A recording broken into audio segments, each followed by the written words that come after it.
we're doing this because we're 10 years in, right? We've been doing these for 10 years.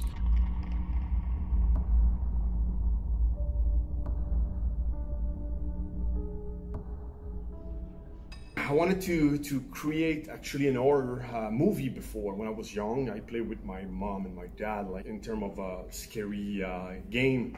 And it was always a fun for me to be scared. So I really wanted to do an horror games. After I get to Ubisoft and met Phil, we decided that could be cool, but then at Ubisoft, we couldn't really do it. So just several years later that we managed to team together with Hugo and do Outlast.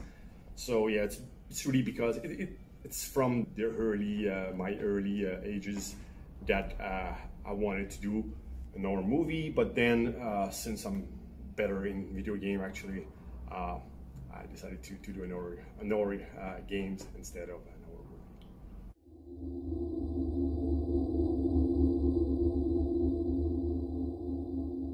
The initial idea for Outlast came when pretty quickly after we left our job, so end of January, early February 2011. The concept itself came from a combination of ideas and also the fact that we knew we would be a small team, so we had to scope very wisely. So obviously one location is less expensive than multiple locations, so and the asylum felt like something it's been done several times in movies, but not as much in games and maybe not recently, so we were confident we could do a good twist with it.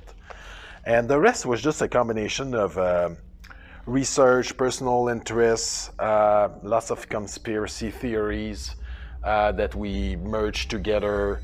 Also, a lot of it came from the fact that okay, so we need night vision. We cannot have Sam Fisher Splinter Cell goggles. So what else can provide us with night vision? We were like a camcorder as night vision. So who would have a camcorder? A reporter? Well, okay. Well, a reporter is investigating. What is he investigating? And then everything came from that. So he needs to be investigating something. So what is going on inside that asylum? And for a previous project that got eventually canceled, we did a lot of research on nanotechnology, and so we just figured, this might be useful. So we started putting some nanotechnology stuff in there,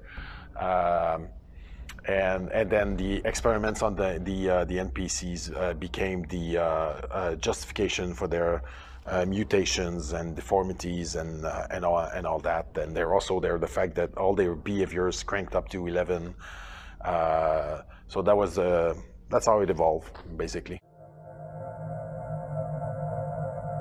Like I've always had a thing about being buried alive. So like that bit in Outlast 2 is probably the thing that gets me the most. Phil definitely, there always comes a point in the development where Phil's like, we really haven't hurt enough genitals. Eddie the Groom, this sequence was started by a movie scene that really traumatized me as a young teenager. It was in the movie Serpent and the Rainbow from Wes Craven. And there was this scene where the main character would be strapped to a chair and he would be interrogated, and eventually, I think it was an ice pick. He would get in between the legs, and that I was trying to come up with a game sequence that would, as much as I could, recreate that emotion that I felt when I watched that scene in that movie. He's definitely got a thing about hurting dicks. Chateau's a maniac. I don't know what Chateau is scared of. To be honest, since I really had like the whole book, like all of the games in my head, I would say, fuck all, nothing. It's kind of bored for me, so nothing really. Workload is the thing I'm frightened of the most. Yeah, it's well.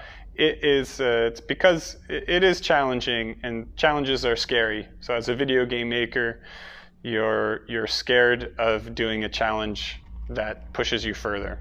So I think that's it. Anything that sounds like it's hard to do is scary, and we do a lot of hard to do things. and we make it look like it's not hard to do. So it's really scary.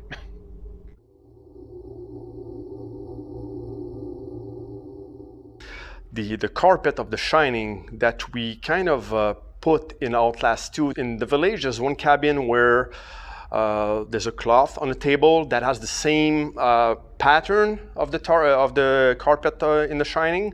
And also in the DLC, Outlast DLC, there's a board on the wall with the a red light flashing, and it's in the room 237, the same room in The Shining. So there's those two things that I guess you guys haven't noticed. Well, it's not an Easter egg, but it's something I noticed that a lot of players didn't realize playing Outlast 2, that the school sequences were actually in reverse order. And I think I saw one video on YouTube of somebody who edited those sequences in the chronological order, but I don't remember reading a lot of comments from people who got that side of the game. I think it was inspired by the Memento movie. The teaser with the burning cross, something at the end there. I won't say any more, but you needed some kind of special software to get it out of the teaser, let's say it that way. C'est sûr, on a fait plein de clins d'œil à des films d'horreur dans les deux jeux. On a beaucoup de setup, là, bon, mis à part les petits noms, le fun qu'on met sur les produits. Moi, je me souviens, j'ai des setups que je fais je faisais juste tester, voir si les fans allaient revenir avec ça. C'est quoi ça? Pourquoi il y a une canne attachée après une corde sur un poteau devant une porte? Puis, moi, j'ai des raisons quand je fais ça. Il y a des matins, j'ai des idées. Puis, par exemple, la vache qui est morte, elle s'appelle Betty. Elle appartenait à un des fermiers au début d'Outlast 2. Puis tout le monde le savait dans le studio, Betty la vache. C'était rendu un truc là, que tout le monde connaissait. T'sais, on fait notre univers là, au fil du temps. On crée nos Easter eggs à nous. Puis il n'y a pas nécessairement des documentations dessus, toujours. Des fois, il y en a. Mais il y a beaucoup d'affaires cachées, je vous le dis, il y en a beaucoup. C'est aux fans de les trouver. J'ai vu des vidéos, des fois, des gens qui les trouvent. Mais ouais, il y en a pas mal. Il y en a pas mal encore. Je suis sûr qu'il y en a qui n'ont pas été découverts, ça c'est sûr. Moi, j'en ai un, c'est la marque des appareils et de un peu n'importe quoi. Une marque qui s'appelle Spatelin. Ça veut rien dire. C'est une marque que j'utilise depuis dans tous les jeux que j'ai faits. Ça fait environ 20 ans, puis j'ai toujours écrit cette marque-là sur des appareils quelconques, des micro-ondes, des télévisions, n'importe quoi. La caméra de Outlast, c'est la marque Spatelin. Oh boy, tips. Not a fan of that question because whatever I answer, it's going to make it sound like it's super easy. You just have to do that, but it's not the case. I would say don't wait for anybody. Just make stuff. The tools are out there. Just whatever you have in mind, just try it. Try to make something going, and don't be afraid to fail fast.